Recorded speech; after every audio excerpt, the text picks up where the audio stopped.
Welcome back to What Arty Noobs with General Disturbance. This is a T-44-100. It's a Tier 8 Soviet Premium Medium.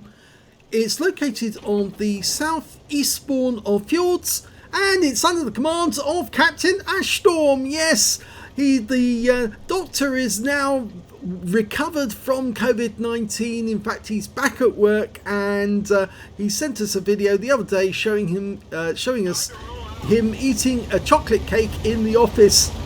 Yeah, everyone's glad that he's all well, all recovered, and now he's playing the game again. Now, catching COVID-19 is quite deadly for a lot of people, and yes, as he's a doctor, he was in the high-risk group from actually catching the disease, but he has recovered very, very well indeed, and of course he's got his family to thank for all that, and of course the fact that he's a very strong character, so he's up and raring to work again, and I'm sure everyone's pleased that he's recovered. There were a lot of good wishes for his recovery when he gave us the news that he'd actually caught COVID-19, but we knew he'd pull through because he's a fighter.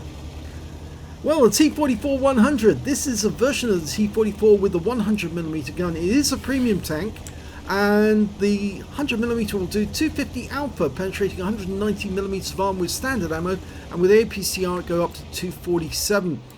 He's gone up the East Passage, and he's looking for targets he can shoot at. There are a number over there, and some of them are in quite dangerous positions where they might be able to get shots on him. I wonder if he's going to think about pushing around that corner. It must be very tempting to do so at the moment, but there's probably some tank destroyers over there that he can't see at the moment. One of his teammates in the AMX-12 ton's gone south to, or gone out of the pass to have a look round. He's engaging the enemy. We'll know if there's any tank destroyers over there very shortly, because they'll start firing at him. Got an AMD 178B over there as well. Can't see any tank destroyers over there though. Okay, so he's pushing. T-34-2 Chinese medium goes in for the RAM, and he's got some help from one of his teammates. Fires around as he pushes forward.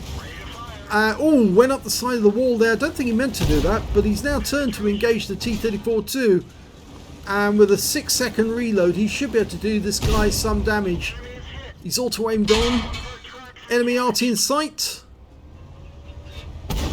Gets one in. Oh, he's come across another one, a T-52 light tank. Stationary as well. Puts a big round into him. The Hummel's trying to get away. Won't help him though. Nice shot. So he's got his first kill. And just around the corner is his second kill, I think. The T-52. Thank you very much. And there's also a Hellcat just around the corner as well. But he's full health and he's right up on top of the rocks. There we go. Puts one into his engine bay. Doesn't make him a one shot, but he's so afraid of what happened. He's actually gone down into the tip. That's a good shot, and the kill shot actually went to the AMD 178B on our team. So we're now pushing again on the enemy cap. This is a much faster tank than T-54 first prototype, but it's slightly weaker in armour than the T-54 first prototype. It's not quite as strong. IKV-90B, 90mm gun. He couldn't ignore that one. He couldn't just drive straight past. He would have taken a round in the side. He's locked on. Going to come up behind the guy.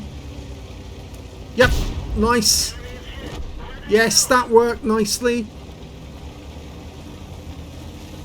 The IKV was distracted by seeing somebody else, and so Captain Ashton was able to get around into his rear, and the other guy was able to get the kill. Okay, so he's claimed the cap area now, but ooh, watch out, that ridge can be a bit difficult. Now he's got a T-34-100, the constructor. Took a round for 232. Remember, that guy's got a 100mm gun as well. And oh, there's a T-28 prototype off in the distance. Nice shot! Got another kill. 3 kills now. Okay, was seen though. They know he's here. Go for the distractor. He gets that kill as well. That's 4. No, the lurver is down at the south. You can't get him for the moment.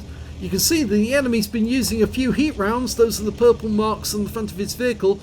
The other ones, the red ones, are standard AP, and he's now starting to cap, but there's no need to because they've done it. They've killed the last enemy, and it's a victory for Captain Ashstorm.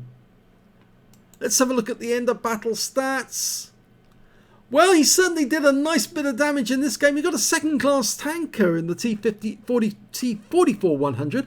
He managed to get a fighter badge for getting at least 4 kills. He got 4 exactly, and a duelist for taking down 2 tanks who damaged him. A fire for effect for doing more damage than hit points to his own vehicle, and a bruiser medal for getting at least 5 critical hits. He got 6 in this one.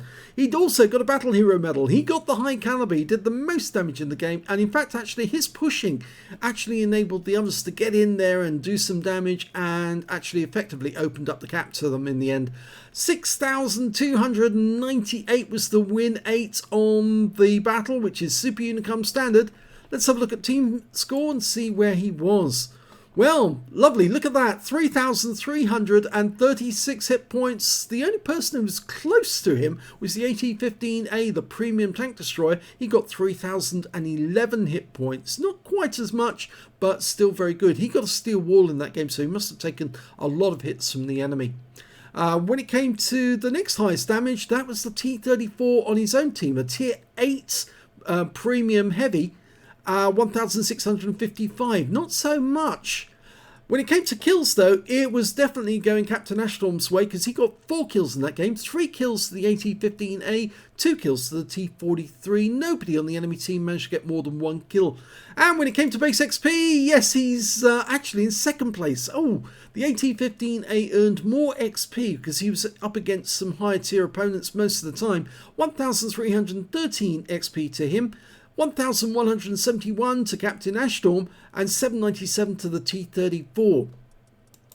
Captain Ashstorm 5, 15 rounds. All 15 rounds hit the target, so very good accuracy. 13 penetrations as well, so good penetration on that 100mm gun. You also got 1 splash damage as well. 3,336 hit points of damage, of which 29 hit points was at more than 300 meters. That was the shot on the T-28 prototype. 7 hits received from the enemy, 3 of those penetrated, 4 non-penetrations, and 1 hit by way of splash damage as well. 490 hit points of damage blocked by armor. He spotted 1 enemy vehicle, damaged 7 of the enemy, killed 4, did 395 hit points of damage assistance, and he got 4 capture points right at the end when the battle ended. On a premium count, he earned 102,969 credits, and after repair and ammunition resupply, he only used standard ammo in this game because you don't really need to use premium in this game on the tanks because it was a top tier game. He was tier 8 in a tier 8 game, but he was doing a lot of damage and he knew where to place the shells to make the most effect. And he got 93,634 credits profit, which is a big total in a tier 8 game.